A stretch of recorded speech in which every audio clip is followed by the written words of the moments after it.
طریقے سے غلط راستے سے دین کی طرف لوگوں کو متوجہ کرنے کی کوئی بھی اگر گنجائش ہوتی، ذرا سی بھی گنجائش ہوتی، تو اللہ کے نبی صلی اللہ علیہ وسلم خود سب سے پہلے اس طریقے کو اختیار کرتے۔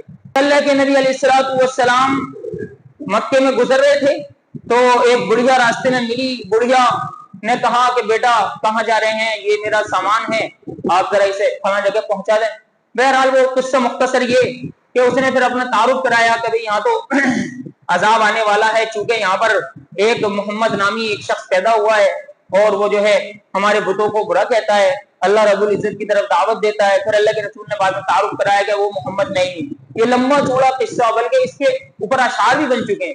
سنا ہے ایک ضعیفتی، سب سے پہلے لفظ بتلا رہا ہے کہ کتنی کمزور بات ہے یہ، سنا ہے ایک ضعیفتی۔ سنا ہے، یہ لفظ سنا ہے کہہ رہا ہے کہ سب من غلط ہے، سب بناوٹی باتیں ہیں۔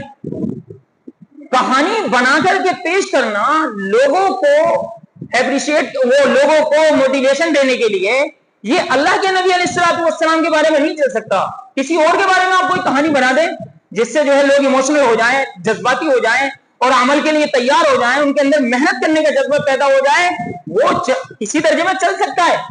لیکن محمد رسول اللہ صلی اللہ علیہ وسلم کے بارے میں کوئی ایک قصہ بھی ہم اپنی طرف سے من گھڑت لگائیں گے، اور یا اگر ہمارا چلا چلایا قصہ ہم آگے بیان کریں گے جان بوجھ کر، تو ہمارا شمار جہنمیوں میں ہونے کا پورا امکان ہے۔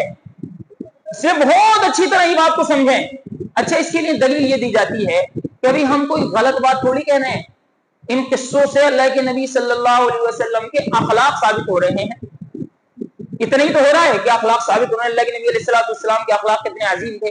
تو ایسا لگتا ہے کہ جیسے اللہ رب العزت نے اپنے نبی کے اخلاق بیان ہی نہیں کرے، کہ اللہ نے تو بیان کرے نہیں قرآن کریم میں، نہ حدیث میں کہیں اللہ کے نبی علیہ السلام کے اخلاق کا ذکر ہے۔ تو لاؤ من گھڑت قصے لے لو زبردستی کے، اور اس سے لوگوں کو ایموشنل کرو اور جو ہے دین کی طرف بلاؤ اور دین کی طرف دعوت دو۔ غلط راستے سے دین کی طرف دعوت دینا اگر صحیح ہوتا تو میں بہت بڑی بات کہہ رہا ہوں، ذرا صحیح سے سمجھنے کی کوشش کرنا۔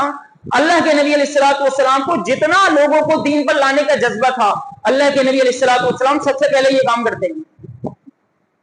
غلط طریقے سے، غلط راستے سے دین کی طرف لوگوں کو متوجہ کرنے کی کوئی بھی اگر گنجائش ہوتی، ذرا سی بھی گنجائش ہوتی، تو اللہ کے نبی صلی اللہ علیہ وسلم خود سب سے پہلے اس طریقے کو اختیار کرتے۔